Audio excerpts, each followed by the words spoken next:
How to make any relationship work. 1. Consider other as being your superior.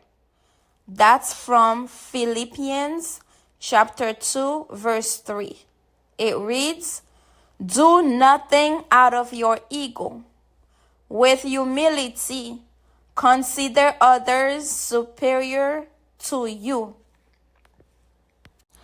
Husbands, see your wife as being superior to you.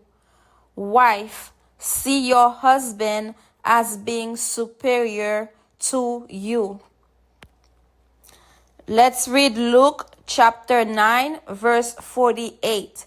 It says, "The one who carries himself as a lesser among all of you is the one who is great."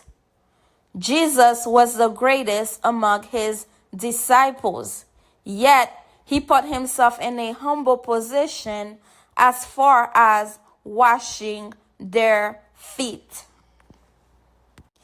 Parents, consider your child as being your superior. Luke chapter 22, verse 26. It reads, "Let the one who is the greatest among you become the youngest, the one taking the lead as the one learning."